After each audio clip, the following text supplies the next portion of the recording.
Miguel Ángel Moreta, representante de la provincia de Santo Domingo de los Áchilas por el movimiento Creo. Autorizando con la publicación de un video, por favor. Claro que sí, por favor, continúe. Acompañará su presentación con un video. Públicas vinieron al mundo para tratar de señalar que nadie es más que nadie. El presidente es un funcionario de categoría que lo eligen para una función. No es un rey, no es un dios, no es el brujo de la tribu que la sabe toda. Es un funcionario. Como tal debe de irse y ser sustituido. Estoy contra la reelección, pero sobreviven en la República instituciones feudales. Entonces ponen la alfombra roja, el aparato, como usan los reyes, todo eso. Y a mí no me gustan esas cosas. Yo creo que la forma ideal es vivir como vive la inmensa mayoría de la sociedad a la que intentamos servir y representar. Gracias, Presidenta.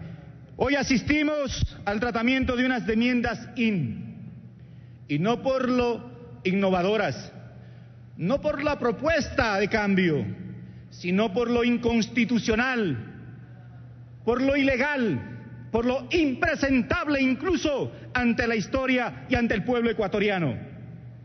Resulta, señores, que el artículo 427 de la Constitución dice claramente: las normas constitucionales se interpretarán por el tenor literal que más se ajuste a la Constitución en su integralidad. En caso de duda, se interpretará en el sentido que más favorezca a la plena vigencia de los derechos y que mejor respete la voluntad del constituyente y de acuerdo con los principios generales de la interpretación constitucional. Y es que para quienes somos abogados, cuando llegamos al primer año de Derecho, el profesor de Código Civil, lo primero que nos enseñan son las reglas de interpretación de la ley. Y al revisar la regla primera, el artículo 18 dice claramente: cuando el sentido de la ley es claro, no se desatenderá su tenor literal a pretexto de consultar su espíritu. Hoy hemos discutido ampliamente sobre el contenido del artículo 441 de la Constitución, que parece que no lo están leyendo palabra por palabra, letra por letra, y yo se las quiero leer despacito para que a nadie le quede duda.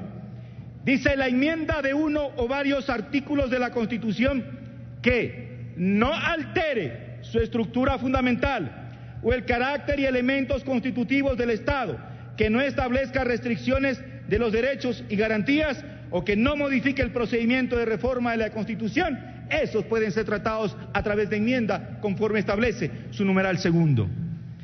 Pero ocurre que en ese paquetazo de 7 enmiendas osaron, por ejemplo, pretender restringir la acción de protección, un derecho que es de avanzada, que es progresista. Ventajosamente la Corte Cervecera hizo un acto de puricia, excluyéndola de este debate innecesario.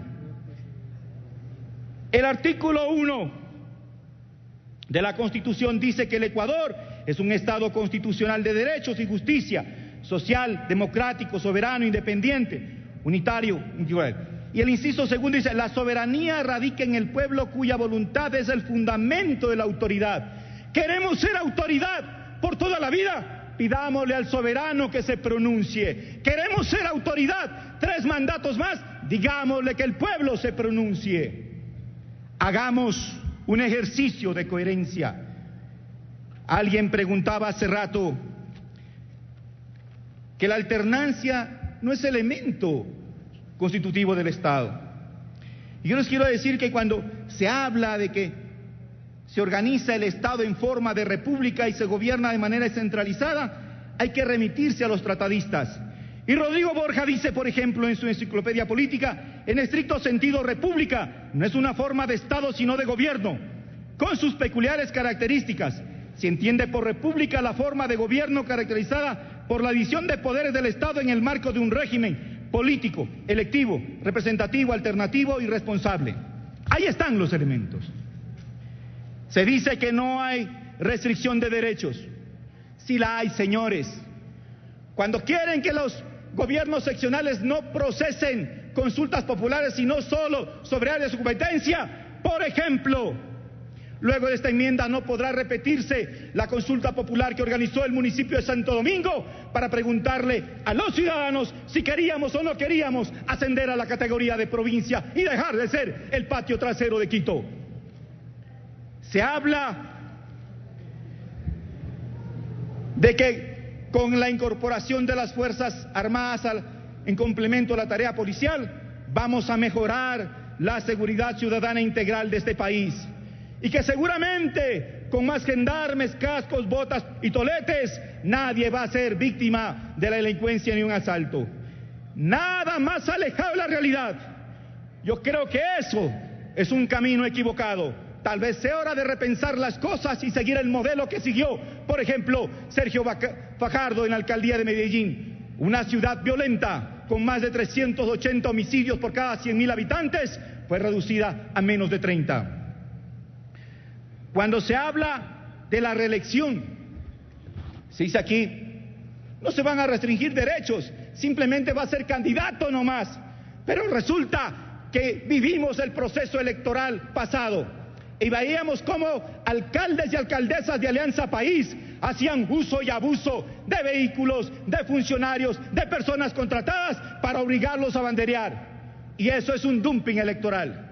Y encima nos están diciendo que en un proceso cuestionado, lleno de irregularidades, quieren poner de presidente o de vocal a alguien que hizo una maestría de fraude electoral en Venezuela para incorporar el voto electrónico y allí sí decir, ya vieron, la gente sí nos respalda, aunque las calles diga otra cosa. Pero más de eso, quiero mostrar a ustedes una idea de cuánto afecta una débil institucionalidad democrática en la prosperidad de las naciones. Y para ello hemos de referirnos al índice global de competitividad. Y resulta que los países que tienen reelecciones después de un periodo o una inmediata, como Chile, está en el puesto 34 a nivel mundial. Costa Rica 54, Brasil 56, Perú 61, Colombia 69, Uruguay 85. ¡Oh, sorpresa! Nicaragua 99. Y Venezuela, la cuna del Libertador, en el puesto 134. Y también dice que República Dominicana está en el 105 y Paraguay en el 119. Y he citado estas dos últimas repúblicas porque pasa que un señor de nefasta recordación llamado Alfredo Stroessner fue 7 veces electo presidente en Paraguay. Y después de su legado nefasto, el pueblo paraguayo dijo no, prohibidas las reelecciones. Y lo mismo pasó en República Dominicana con Joaquín Balaguer. Entonces hay que mirarse en el espejo latinoamericano y mundial para saber que la reelección permite abuso, que la reelección permite una monarquía tapiñada y que es necesario corregirlo, porque al final se está hipotecando el futuro de nuestro país, de nuestros hijos y de nuestros nietos seguramente. Llama la atención y molesta también el cambio de argumentos, el cambio de guiones. Voy a leer una pequeña parte del acta 62A de la Asamblea Constituyente. Y un ex asambleísta constituyente decía, creo que en este momento y en este punto es importante reflexionar y decir que tenemos una historia constitucional caracterizada porque la política fue pensada para las élites. A pesar de que en el Ecuador ha existido y existe una rica tradición organizativa y de movilización desde la sociedad, sin embargo, la característica básica ha sido la exclusión y la restricción. Dice, esto explica el desencanto de la ciudadanía con la democracia y la erosión de la institucionalidad que hemos vivido estos últimos años. ¿Y qué decir del cambio de opinión del presidente Correa, quien primero dice que es un absurdo la reelección, después dice, en agosto del 2013, ahora resulta que la continuidad es buena, yo he dicho este es mi último mandato. En enero dice, es un gran daño que una persona sea tan indispensable que haya que cambiar la Constitución para afectar las reglas del juego. Y finalmente dice que la alternancia es un discurso burgués que nadie se cree, que es un mito, tonterías de la oligarquía. Y dice que es tonterías de la oligarquía y un insolente regadero de la oligarquía que ha sido Simón Bolívar, que estuvo en contra de la reelección, que ha sido Mujica y que ha sido Luis Ignacio Lula da Silva. Yo creo que es necesario aquí y ahora rescatar la dignidad de esta Asamblea Nacional y rechazar el proceso de estas enmiendas porque es inconstitucional. Si se quiere dar un mínimo de legitimidad, tiene que irse a una consulta popular y que el pueblo nos dé una pizca de legitimidad para poder procesarlas. Gracias, presidente. Gracias.